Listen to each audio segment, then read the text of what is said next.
Mesdames, Messieurs, bonjour et bienvenue. À 4 ans du prochain scrutin présidentiel au Bénin, le débat qui hier n'avait pas du tout de raison d'être s'invite désormais dans presque toutes les conversations. Talon sera-t-il candidat ou non en 2021? Et cette question, ils sont de plus en plus d'un. Les Béninois à se la poser juste après l'entretien télévisé accordé aux chaînes locales du pays.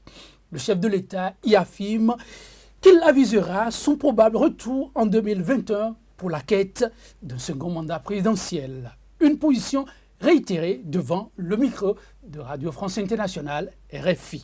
Et pourtant, hier candidat, Patrice Talon a fermement marqué son opposition à se positionner pour un second mandat. Mieux, en plein exercice du pouvoir, et plus précisément le 1er août 2016, date commémorative de l'indépendance du pays, il a solennellement déclaré, je cite, « Dans tous les cas, je ferai le mandat unique à titre personnel, même si, pas extraordinaire, le mandat unique ne passait pas. » Alors, quelle valeur accorder actuellement à l'allégation de l'autorité dans le contexte que l'on connaît? Le chef de l'État, toujours en phase avec lui-même, ou s'est-il carrément dédié?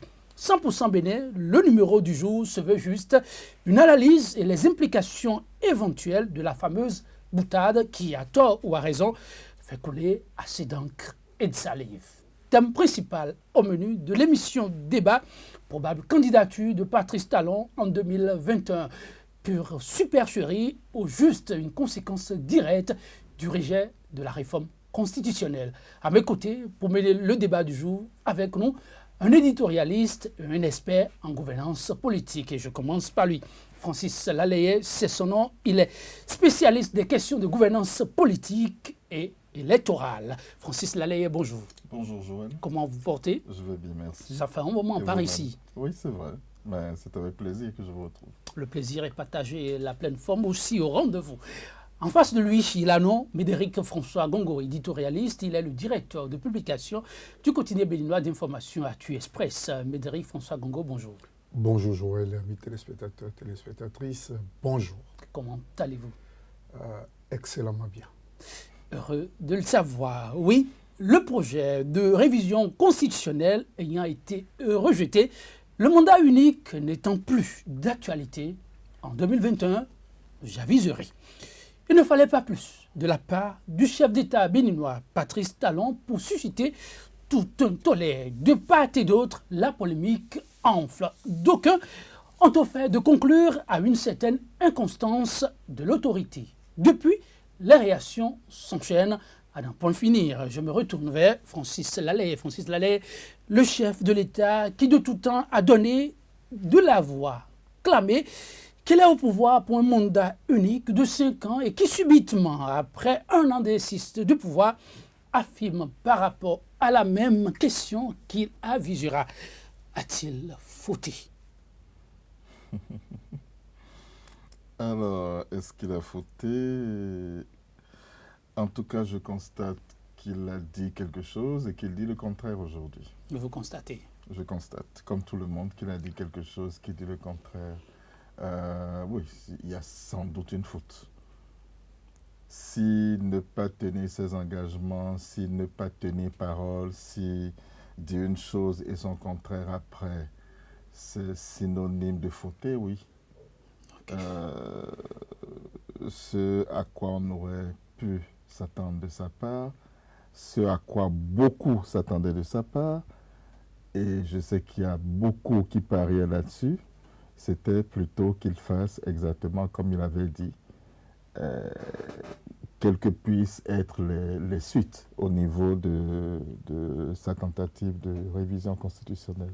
Ce n'est pas ça, donc oui, en tout cas, il y a un problème, c'est le moins qu'on puisse dire à ce niveau. Donc, comme c'est béninois, vous avez été pris de coup par la position du chef de l'État par rapport à cette question? Personnellement, non. Personnellement, non.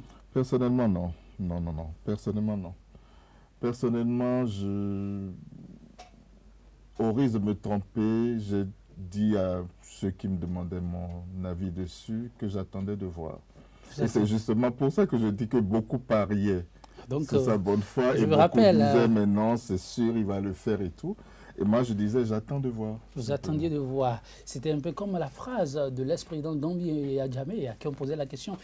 Il disait, il venait de commencer. Mais, Médéric François Gogo, vous avez observé sous la plume de l'éditorialiste cette posture du chef de l'État décriée aujourd'hui. Est-ce qu'on devrait vraiment lui en vouloir? Est-ce une faute que de tenir les propos qu'il a tenus? Ben, je ne dirais pas que le chef de l'État a commis une faute, mais je dirais que le chef de l'État s'est illustré dans des non, excusez du peu, on ne dit pas ça du patron. Je dirais que le chef de l'État a fait sérieusement économie de vérité, mais moi je l'avais dit déjà. Déjà autour du mois d'août 2015, et avec insistance pendant les élections, même entre les deux tours, nous avions pris le risque de dire que là où on va, c'était plus que l'abîme, c'était le déluge pour le pays.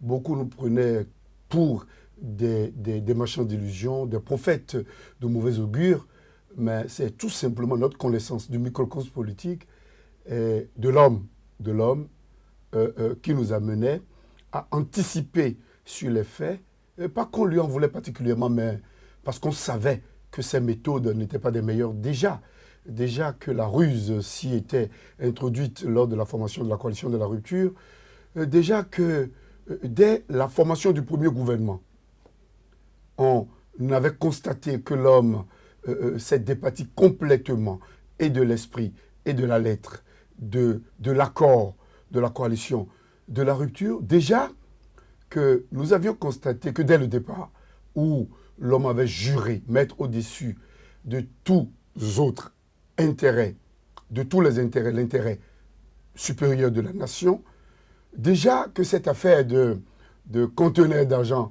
avait été abondamment utilisée pour appâter plus d'un Béninois, notamment dans la classe la plus basse, déjà. Et la liste serait très très longue. Donc aucune Il y avait eu des faits, il y avait eu des signes, il y avait des manifestations qui donnaient des preuves évidentes que l'homme qu'on avait à la tête de notre pays, beaucoup plus qu'un homme d'affaires, devant utiliser la ruse, excusez du peu, le mensonge, les subterfuges et les faux fuyants, dans la peau, dans la tunique, dans la robe d'acteur politique, devant créer cette jonction entre la recherche de profit, la gestion des intérêts, des susceptibilités et la gestion du social, n'arrivait pas à créer cette synergie, n'arrivait pas à créer cette symbiose. Nous l'avions dit, nous le constatons et nous pensons que nous ne sommes pas encore au Bénin au bout de notre peine, puisque des jours à venir, par rapport à cette position du chef de l'État qui s'apparente beaucoup plus à une position de nous jeunes quand on était tout enfant, où on acceptait tout gâter lorsque on ne voulait pas entendre ce que nous voulions. En ce moment, on a comme l'impression que le chef de l'État toujours se trompe de terrain, ne sait pas encore qu'il est sur une scène, j'allais dire politique, mais se considère toujours dans une logique entrepreneuriale où on sait donner les coups quand on les prend, où on se prépare à foutre du bordel, excusez du peu, lorsqu'on ne gagne pas. En tout cas, le mot qui aujourd'hui retient l'attention, nous l'avons dit en introduction, c'est la fameuse expression « j'aviserai ». Et sur la question, beaucoup ont tout fait de conclure, et Francis Lalayet, que déjà le chef de l'État serait en position pour 2021. 2021 qui est encore très loin. Oui, avant ça, je tiens à souligner une chose par rapport à la première question. Le président de la République a le droit de se représenter. Tout à fait. Juridiquement, constitutionnellement, il a droit à 2 mandats. C'est évidemment à condition de gagner le deuxième. Évidemment. Et c'est justement aussi là que certains s'interrogent. Mais le problème, justement, ce qui pose problème, c'est que personne ne l'a obligé à prendre l'engagement qui a été le sien. Sur la base de cet engagement, des gens l'ont suivi, ont voté pour lui. Sur la base de cet engagement, des gens ont fait équipe avec lui. Sur la base de cet engagement, des gens se sont alliés à lui. Des gens ont cru en lui. Sur la base de cet engagement, des gens ont accepté de travailler avec lui. Et c'était essentiellement cet élément-là qui les rassemblait, qui les fédérait et qui motivait leurs décisions. Ça pose problème. Mais Francis Lalayet, au même moment, ça se dit que les promesses électorales sont ce qu'elles sont. L'important, c'est de pouvoir Non, trouver le moyen pour y arriver. Ce que vous dites est d'autant plus important qu'il s'agit ici de quelqu'un qui a prétendu révolutionner la classe politique, révolutionner la scène politique, donner l'exemple de bon comportement, montrer qu'en politique, on peut avoir une parole. Ah oui. Et donc, venant de quelqu'un qui a pris autant d'engagement et qui a affiché autant de volonté d'aller dans ce sens-là, le moins qu'on puisse dire est que il y a loin de la coupe aux lèvres. Le choc est violent. En tout cas, pour ceux qui y ont cru. Pour ceux qui y ont cru, Voilà. c'est vrai. Oui. Oui, on revient sur la question. Oui. La conclusion, je ne sais pas si elle a été active, mais pour certains, plus d'illusions à se faire, le chef de l'État est en course pour 2021. Je me demande si ce n'était pas le véritable objectif de l'émission. Ah bon? Bah, bien sûr. Cette sortie, une émission de presque 1 heure, rien que pour ça? Le président, l'homme que je découvre de plus en plus, a une qualité immense Et laquelle? et redoutable. Redoutable aussi. Ben oui, redoutable. Parce que ça vous permet d'avoir toujours une longueur, pour ne pas dire 2 longueurs d'avance sur les autres. Et l'homme est connu pour ça. Il a toujours au moins une longueur d'avance sur les autres. Il a cette qualité, c'est la capacité d'anticipation. Et donc, il voit avant vous où est-ce qu'il veut aller. Et s'arrange pour vous faire jouer le rôle qui convient à sa stratégie. C'est de bonne guerre. Donc, venant de quelqu'un comme ça, je ne pense pas que les propos qu'il a tenus la dernière fois soient des propos improvisés. Pas du tout innocent. D'où la question pour moi de savoir si ce n'était pas ça le véritable objectif. Mieux ou pire, ça dépend. Est-ce qu'au fond, ce n'était pas déjà ça l'intention depuis le départ? Et que maintenant, on s'est servi des circonstances de la révision rejetée, de l'échec donc de la tentative de révision de la Constitution au Parlement et d'autres choses, pour venir maintenant brandir ça comme prétexte, parce que ça n'a aucune logique, excusez-moi, que l'on se serve du rejet de la tentative de révision de la Constitution pour dire, OK, c'est en quelque sorte, c'est un peu comme si on disait, j'ai entendu ou lu, je crois, des propos prêtés au professeur Tokman, ou en quelque sorte, bon, OK, comme vous n'avez pas voulu ce que je dis, je vous inflige ma présence pour 10 ans. Cette façon de présenter ça aussi, ou de se présenter, donne l'impression qu'il se dit lui-même que sa présence n'est pas un cadeau pour les gens. Ah bon? Ben oui, je décrypte un peu oui, ce qu'il dit. Tout à fait. Et donc, je crois que de ce point de vue-là, il y a des choses à revoir, manifestement. Médéric François Gogo, oui, vous tirez la même conclusion. Le chef de l'État est déjà en course pour 2021. Ce sera pour lui se faire harakiri que d'échouer en 1 an, sur tous les plans. Sur le plan social, c'est la catastrophe. Sur le plan économique, il y a la multiplication des tasses et l'élargissement de l'assiette fiscale. Il paraît que c'est pour fouetter les caisses de l'État. Qui prouve à l'évidence que l'État a de fortes difficultés de mobilisation des fonds. Sur le plan politique, la débâcle, le cinglant désaveu subi la fois dernière par le gouvernement, malgré tout ce qu'on a agité, malgré les assurances, malgré la manne de l'État qu'on avait, malgré la présence dans le camp présidentiel de 4 anciens présidents de l'Assemblée nationale. Je veux parler de Djikola Olé, de Adrien Gbodji, ancien et nouveau, de Amoussou Bruno et de Mathurin Nago. Et lorsque l'on a tout ça là, et que l'on n'arrive pas à ne serait-ce que faire accepter, parce que le débat était au niveau de la recevabilité d'un projet aussi déterminant, qui a focalisé toute l'attention publique, qui a mobiliser toutes les forces vives de la nation durant 1 an. Parce que depuis qu'il est là, il ne s'agissait que de ça. Nonobstant certaines périodes de pic par rapport au coton, par rapport au PVI, par rapport à certains sujets, on n'a parlé que des réformes institutionnelles et politiques. Et le fait d'avoir décrété le mois de mars comme le mois de la révision de la Constitution, c'était qu'on devrait finir la tâche avant la fin du mois de mars et mettre ça au compteur du premier bilan, du bilan de la 1 du chef de l'État. Donc, sur toute la ligne, c'est un échec, puisque l'échec est toujours patent. et l'espoir est compromis.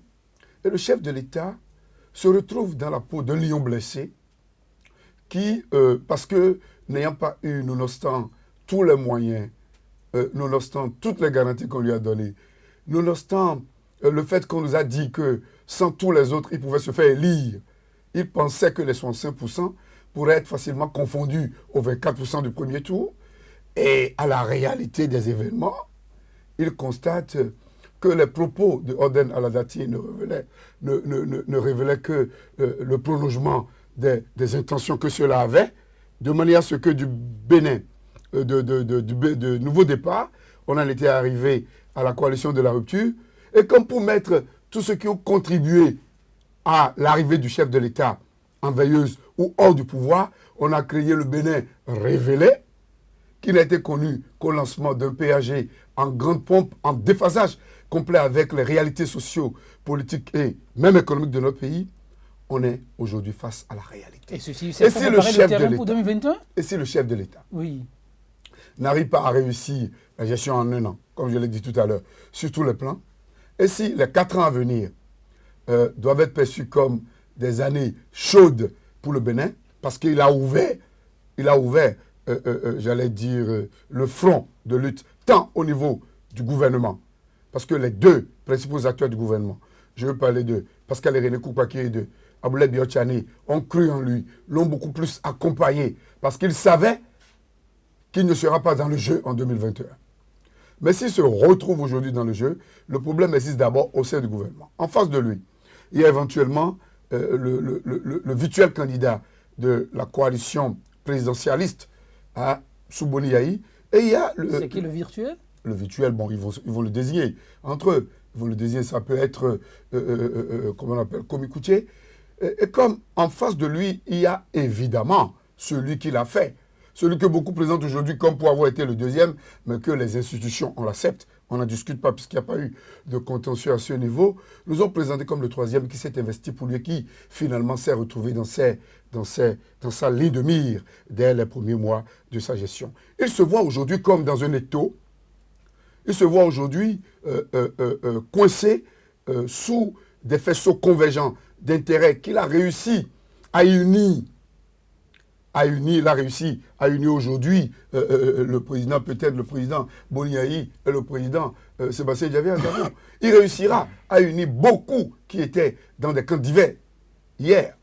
Et donc, il se voit comme coincé, et c'est lui qui connaissait, entre guillemets, nous disait-on, la classe politique parce qu'il aurait été le grand manipulateur, il aurait été celui-là qui, depuis Paris, manageait les choses, mais sur le terrain, on constate qu'il a un piètre. Je viens. Pour conclure sur ce plan, on constate sur le terrain où qu'il a commis l'erreur fatale, peut-être en se séparant de celui qui l'a fait, peut-être en mettant les intérêts de celui qui a dit qu'il sera candidat dès le premier tour, qui sera élu dès le premier tour à Zanaï en benne, peut-être en s'écartant du président Soglo qui l'a bien voulu comme candidat, pour aller contre, disait-il, le colonialisme. Peut-être également s'est-il séparé de Dieu, qui a voulu qu'il sorte de l'exil pour venir au pouvoir de l'État.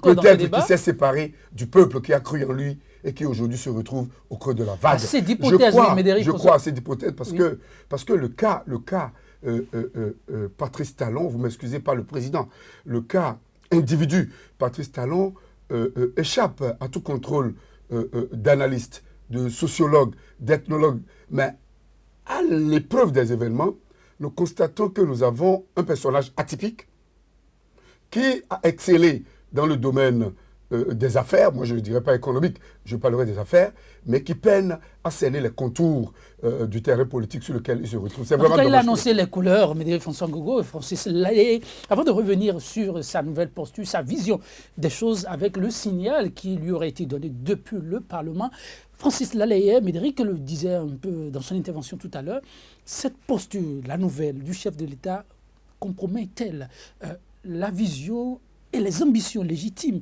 d'un certain Aboulaye Biotchani, de Pascal René Koupaki, pourquoi pas? Avant de répondre à cet aspect de la question, je me dis, quelle est la nouvelle posture en réalité?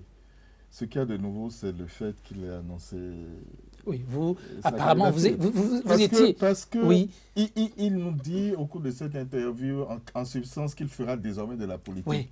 Je n'avais pas Là. remarqué, moi, qu'il ne faisait pas de la politique. Ah bon? Vous le voyez à l'œuvre depuis. Écoutez, c'est évident. C'est pas un enfant de cœur. Ben, il introduisait peut-être les C'est pas données un enfant de politiques. cœur, et Maintenant, il ne veut peut y pas être en faire plein. ça sans politique. Il ne peut pas faire ça sans politique. En fait, Vous voulez dire qu'il est en train de se mentir? Il peut parler de changement, de mon point de vue, hein, Oui. il peut parler de changement de stratégie parce que la stratégie qu'il a utilisée, y compris au niveau politique, n'a pas marché, ne lui a pas apporté les résultats qu'il espérait.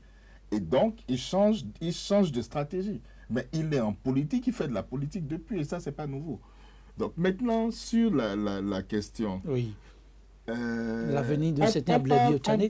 On parle de Biotchané, on parle de Koupaki, mais il n'y a pas que. Regardez dans le gouvernement. Vous voyez d'autres potentiels candidats? Des gens qui avaient affiché les couleurs à un moment donné avant de se rallier à Talon. Avant de se rallier Vous au faites candidat allusion Talon. concrètement à qui? Mais le ministre des Affaires étrangères, par exemple, c'était connu.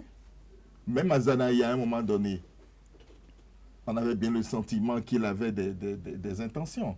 Et ce n'est pas exclu qu'il les ait toujours, qu'il les ait toujours aujourd'hui. Quand on regarde dans le gouvernement, on voit les deux poids lourds, officiellement les poids lourds, je veux dire les deux ministres d'État, mais en réalité, il y en a d'autres. Sans parler des compagnons du président aussi.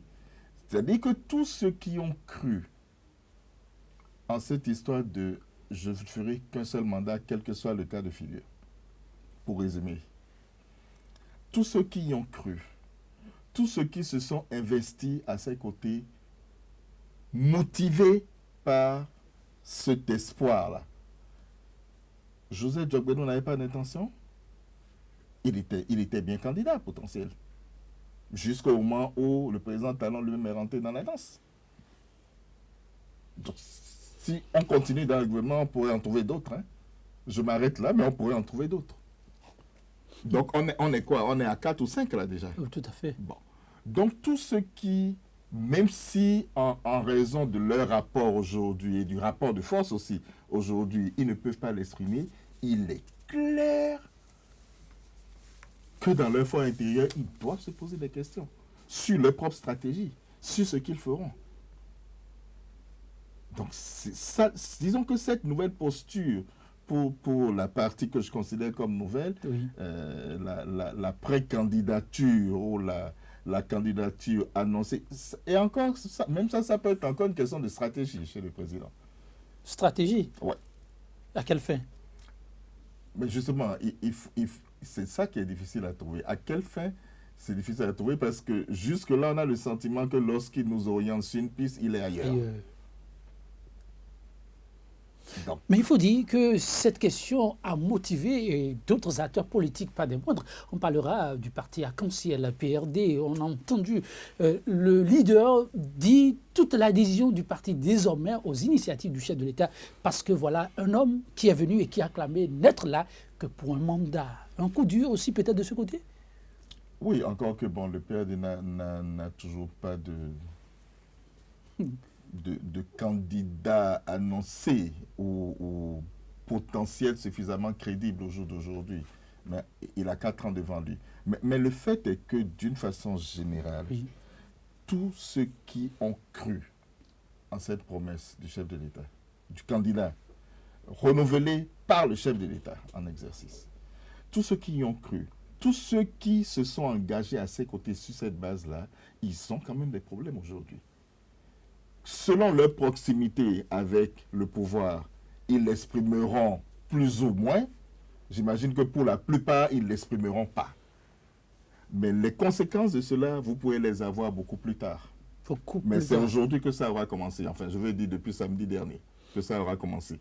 Parce que, de toute façon, c'est une simple question de bon sens. Si je m'engage aux côtés de quelqu'un, parce qu'il a dit telle chose, je suis là pour 5 ans, et que donc je me dis, ok, pendant ces 5 ans, moi, je fais le maximum à ses côtés pour l'aider, je pense que c'est bon. Il a dit lui-même tout le temps que c'est un mandat de transition.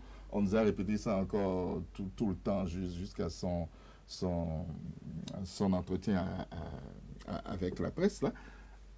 Alors, si c'est vraiment le cas, et que je m'engage à ses côtés pour ça, et qu'à un moment donné, je me rends compte parce qu'il le dit, qu'il n'en sera plus ainsi, le minimum, c'est que je me demande quel est l'intérêt de ma stratégie. Ma stratégie doit s'adapter.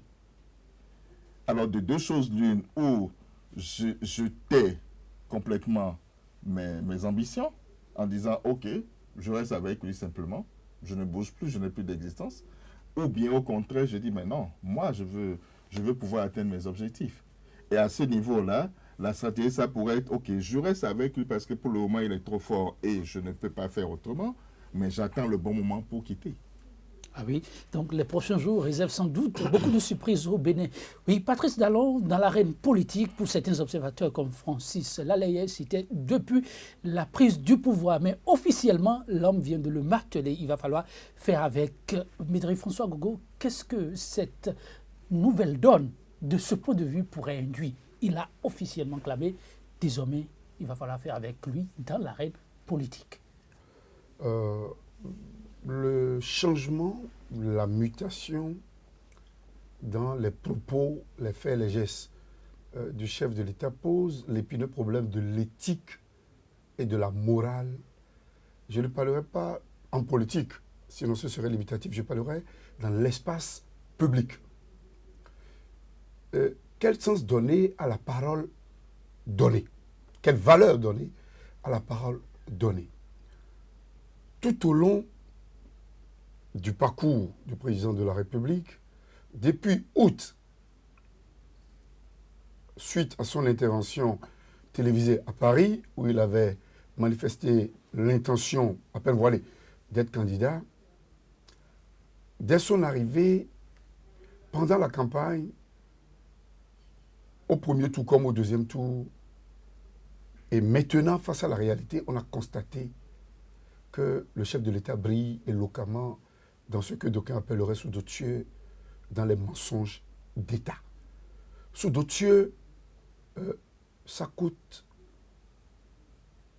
la démission, l'impeachment, suite au constat d'un acte de parjure. On n'en est pas encore là. Je vous en prie. Nous devons nous référer au test de la prestation de serment. Et déjà à ce niveau, lorsque le chef de l'État disait « Prenez l'engagement de mettre au-dessus de tous les intérêts du peuple », et qu'au journal Le Monde, lorsqu'il accordait cet entretien, il disait in extenso, et cela pourrait être revisité sur la page du journal, qu'il tient à ses intérêts et à ses propres intérêts. D'abord, sous d'autres cieux, on devait enclencher la procédure de destitution, et ça aurait été que de faire d'économie de temps, d'économie d'émotion, d'économie d'humeur, d'économie de souffrance au peuple, qui aujourd'hui se trouve face à la triste réalité de constater que nous avons un président qui, vous m'excusez du peu, ne donne pas de la valeur à la parole donnée. Et il n'y a pas de surprise. Il n'y a pas de surprise. Je l'ai dit tout à l'heure, il nous étonnera encore beaucoup plus dans certaines décisions conjecturelles, dans certaines décisions qui nous amèneraient beaucoup plus à nous poser des questions sur la nature de l'homme pour lequel nous avions... pourra-t-il étonner quand il annonce que désormais il est dans l'arène politique, il va falloir faire avec lui? Je vous en prie. Vous savez que nous avons assisté à un mécanisme de diversion de la part du chef de l'État, qui est une méthode propre à lui. Et comme l'a dit mon vis-à-vis tout à l'heure, qu'on a comme l'impression que lorsqu'il vous amène ici, lui, il est là-bas. Cela s'appelle de la ruse, cela s'appelle de la malice. Et lorsque l'on utilise tout ça là pour avoir un pouvoir d'État, je pense qu'on doit se dire qu'on a fini d'atteindre les objectifs qu'on veut.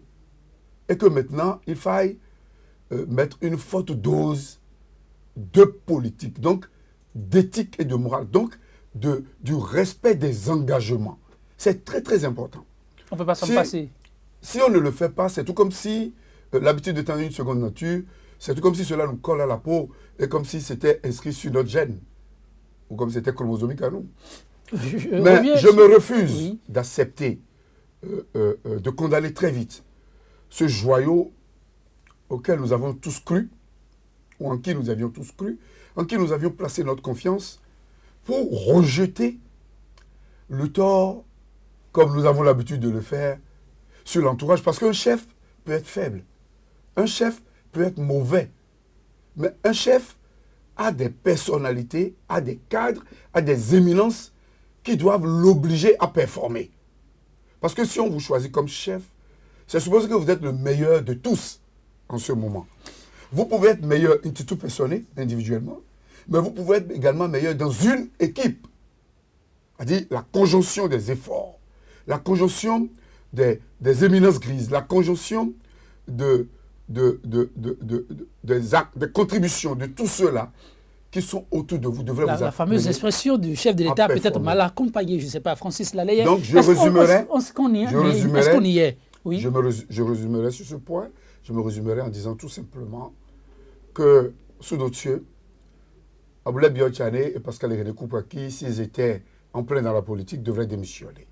Mais ils ne peuvent pas le faire parce que la politique, c'est une affaire de moyens.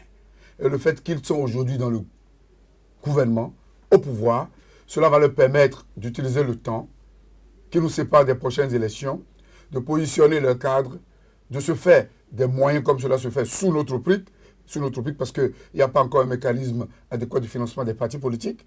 Et moi, j'y croyais quand le président de la République pensait aussi à ça dans ses réformes politiques. Vous êtes donc sur votre soif. Ils devraient partir, ils ne partent pas parce qu'ils sont obligés. Ils sont quasi obligés d'y rester. Frédéric François Gongo, on a toujours le choix, dit-on. Vous permettez, Francis Laleye, la gouvernance, la gouvernance, on y reviendra. La gouvernance sous talon avec cette directive de présence dans l'arène politique pour certains, ressemble un peu à Bouniaï, mais second mandat. On a entendu dire que les prouesses de l'homme, c'était parce qu'à un moment donné, durant son premier mandat, il est venu effectivement pour des questions de développement. Donc ne pensons pas à une quelconque question de politique. Et que c'est parce que l'homme a viré un peu vers la politique qu'on a eu tout ce qu'on a eu par la suite. Je ne sais pas si la liste fait la même interprétation des faits, mais talons aujourd'hui dans l'arène politique, comme il le souligne, quel pourrait être l'impact sur la gouvernance elle-même? Bon, je pense déjà, je crois, évitant de parler de mensonges d'État. Ah oui. C'est déjà plus compliqué. Merci. C'est déjà plus compliqué, mais c'est clair que par rapport aux engagements pris, il y a un manque de respect évident. En tout cas, au jour d'aujourd'hui, et sur ce qui est dit par la personne. En tout cas, elle a promis que les choses vont changer. Nous ne parlons pas à sa place, mais je l'espère. Je l'espère, il faut tous espérer. Donc, pour revenir à votre question, je crois que, personnellement, je reste assez réservé sur cette question de l'entourage, c'est toujours l'entourage. D'abord, l'entourage ne s'improvise pas, c'est le président qui choisit son entourage. Ça veut dire que si l'entourage est mauvais, le président n'a à s'en prendre d'abord qu'à lui-même. D'abord.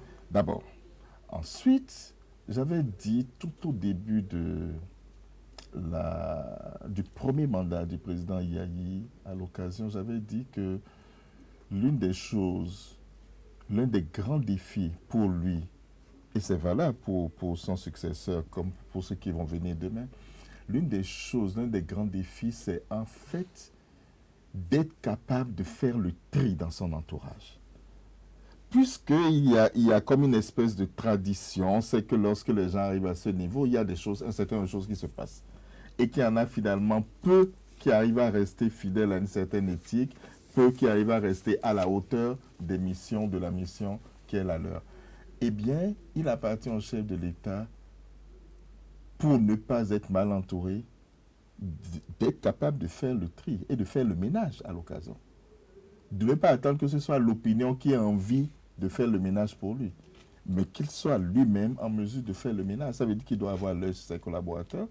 Et bon, la troisième chose que je voudrais dire à propos de cette question d'entourage, c'est que non seulement c'est le président qui choisit son entourage, mais encore l'entourage a sur le chef du moment l'influence que rend possible le caractère de ce chef-là. Ça veut dire que si vous êtes un chef faible, oui, ou que si vous êtes un chef, excusez-moi, papato, vous êtes un chef qui aimait les petites histoires, que vos collaborateurs viennent vous mentir sur le compte des autres, si vous êtes ce type de chef, vous allez être servi. Mais si vous êtes le genre à dire, ah bon, c'est vrai, vous parlez de qui déjà? Très bien, attendez, ne bougez pas. Vous prenez votre téléphone, vous appelez celui dont il est question. Qui vient? Bon, vous me disiez quelque chose, répétez ça devant lui. Si vous êtes de ce genre-là, vous êtes sûr qu'il n'y a pas beaucoup de gens qui ont le courage de venir vous mentir sur les autres. Autre chose, toujours dans la même optique. Et ça, c'est plus proche du président actuel. Le président actuel est un homme de caractère, qui a un caractère bien trempé, un caractère fort. C'est peut-être de tous les chefs d'État qu'on a eu depuis 1990, celui qui, de mon point de vue, a le plus de caractère. Il est capable d'affronter des choses. Il est capable de prendre des décisions difficiles. Il est capable d'aller au-devant des obstacles au lieu de les fuir et d'attendre que les choses se passent. Ça, c'est de grosses qualités. Et il faut espérer qu'il les mette vraiment au service de la nation. Au service de la nation. Beaucoup plus que ce qu'on voit jusqu'à présent. Et quand vous avez ce type de caractère, il n'est pas sûr que ce soit vos collaborateurs qui vous influencent réellement. Que c'est les gens, à la limite, que vous voulez. Si vous vous laissez influencer par les gens par qui vous avez envie de vous laisser influencer, à la limite. Sinon, l'influence de vos collaborateurs devient extrêmement limitée. Donc, la réponse s'appelle le chef de l'État lui-même. Dernier point, oui. Dernier aspect de cette question-là. Si vous reprenez son interview, son entretien avec la presse de samedi dernier, quand il parle de la Constitution, il ne dit pas mes collaborateurs, il dit j'ai mis, j'ai voulu, j'ai donné la possibilité au Parlement de. C'est à la première personne. Donc, il ne rend pas quelqu'un d'autre responsable des choses, des modifications qui sont demandées. Et vous avez vu comment est-ce qu'il est monté au créneau à chaque fois pour défendre. Beaucoup se posaient la question de savoir pourquoi. Voilà. Parce qu'il avait des cadres pour défendre ses prises de position. L'idée que ce n'est pas quelqu'un qui est facilement influençable. Il fait ce qu'il veut. Il fait exactement ce qu'il veut. Et ça, évidemment, ça peut avoir un autre travers. Parce qu'il faut avoir quand même une grosse capacité d'écoute. Il faut être capable d'écouter les autres, de vous faire tout petit, de les écouter et de pouvoir utiliser ce qu'il y a de bon dans ce que les autres vous disent pour améliorer. Ça veut dire qu'il faut que vous soyez capable de vous remettre en cause également. Or, l'inconvénient d'avoir un caractère fort, c'est que souvent les personnes qui ont un caractère aussi bien trempé, elles foncent droit devant elles. Hein. Elles ne tiennent pas beaucoup compte de ce que vous pouvez vous dire. À la limite, c'est des gens qui vont dans le mur, et puis bon, quand ils se retrouvent dans le mur, ils sont dans le mur, là maintenant, ils disent « Ok, je change d'attitude ». Oui, le chef de l'État, on l'a vu, prendre vraiment toutes ses responsabilités. Il a, entre autres, je cite, souligné, je comprends que ce que je dis habituellement, que c'est une phase de transition, que je voudrais que tout le monde soit avec moi pour qu'on fasse la transition. Je comprends que c'est un peu naïf, a déclaré en substance Patrice Talon. Fini la naïveté, à quoi pourrait-on assister, Médéric François Gogo, comme nouveau cap à définir par le chef de l'État dans la gouvernance? Je crois que le chef de l'État, le samedi dernier, a parlé. Il a trop parlé.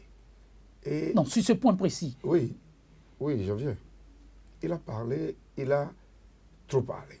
Et quelqu'un qui parle trop donne l'impression de ne pas avoir d'éléments appuyés pour convaincre. Ne dites pas que le chef d'État a trop parlé, non? Non, je ne dis pas trop, je dis pas qu'il a beaucoup parlé, j'allais dire. Ah bon, c'est important de préciser. Je n'ai aucunement la prétention. Non, on peut évoluer. Cela, d'abord, ma foi chrétienne, catholique ne me le permet pas. Et ensuite, mon éducation m'empêche de mettre en cause d'abord mon chef de famille, qui est plus mon chef de collectivité, et par grande extension, le chef de l'État. Alors, je le respecte et je le respecterai tant qu'il est dans cette unité en tant que grand frère. Je pense que votre préoccupation ne pourrait pas être détachée de l'exercice que le chef de l'État a eu à faire la fois dernière. Et cet exercice doit être apprécié tant sous la forme que dans le fond. Et si sous la forme, il y a eu un délayage, c'est très clair et net qu'il y a eu des difficultés pour convaincre. Le chef de l'État, aujourd'hui, se retrouve face à son destin. Il a donné la preuve qu'il s'est détaché en disant qu'il sera candidat. Ce qu'il a mis en cause et les engagements de départ et les engagements qu'il a eus avec tous ceux qui sont avec lui aujourd'hui. Le chef de l'État se doit par ailleurs de savoir que l'on ne peut être élu au deuxième mandat que lorsque l'on fait bien au premier mandat. Que le simple fait d'être candidat ne donne pas le passeport pour être systématiquement... Médéric François Gogo, dois-je vous rappeler, le chef de l'État l'a mentionné, que vous vous fassiez reconduit n'est pas tributaire des résultats que vous auriez apportés à votre nation en termes de rentabilité, en termes de performance, en termes de développement, mais votre capacité à empêcher la compétition. Lorsque je l'ai écouté sur RFI, j'ai vu un chef d'État qui maîtrise la rhétorique. J'ai vu, je viens, mes méthodes de raisonnement diffèrent peut-être des réponses, oui ou non. J'ai vu un chef de l'État qui maîtrise la rhétorique, j'ai vu un chef de l'État très intelligent, j'ai un ami qui m'a appelé du Gabon pour me le dire, et lorsqu'on vous entend tout à l'heure, je vois encore des mots. Et les mots reviennent toujours. Les mots qui donnent l'impression qu'on veut nous mettre dans des nuages. Les mots qui donnent l'impression qu'on veut nous écarter de l'essentiel pour s'occuper d'autres choses. Les mots dont les Béninois en ont suffisamment assez. Et je pense que nous n'allons pas faire de la fioriture. Aujourd'hui, le chef de l'État a échoué avec son équipe actuelle. C'est d'un qu'un an. Un an, on n'a pas donné chèque à blanc à un chef de l'État pour attendre les 5 ans avant de l'apprécier. Pour toute action gouvernementale, il y a un mécanisme de suivi et d'évaluation. Et lorsque vous avez la chance d'avoir en face de vous des gens qui vous critiquent honnêtement, objectivement, vous devez même être amené à les payer pour le faire.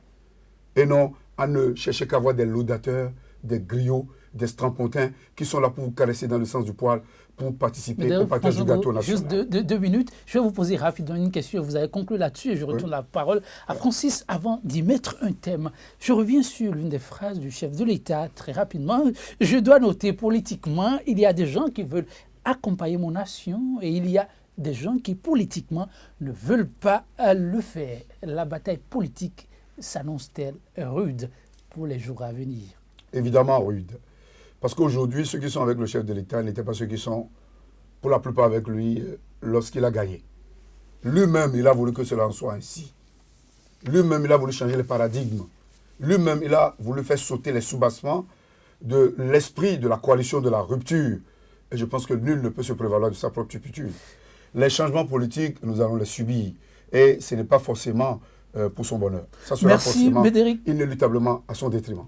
Francis Laleye, votre réaction sur la question. Le Bénin va-t-il vivre une ère politique suffisamment mouvementée dès l'instant et en même temps votre mot de la fin? La politique, on y était depuis. Depuis. La différence maintenant, et ça c'est la différence qui est née de ce qu'on a vu au Parlement il y a une semaine. La différence maintenant, c'est que pour la première fois depuis son investiture, on a des gens qui sont des acteurs politiques d'une certaine carrure, qui sont capables de regarder le président de la République droit dans les yeux et de lui dire non. On a des gens qui ont bravé des menaces, semble-t-il, en tout cas qui ont bravé la crainte, pour ne pas dire la peur panique, qui s'emparait des acteurs politiques dès qu'il était question de pouvoir s'opposer au chef. Les gens avaient peur des représailles. Allez savoir lesquelles. Eh bien, ce mythe-là est en train d'être brisé, pour ne pas dire qu'il est brisé. Et donc, c'est ça qui va changer. C'est ça. C'est ça qui va changer. Ce n'est pas le fait que le président soit plus dans la politique ou pas, ça, j'y crois pas. C'est ça qui a changé. Maintenant, je voudrais dire quand même très rapidement, le temps est terminé. Il y a une chose qui m'a rendu optimiste et une autre qui m'a rendu pessimiste quand j'ai suivi son intervention. Ce qui m'a rendu optimiste, c'est le fait que le président a quand même pris un sacré coup.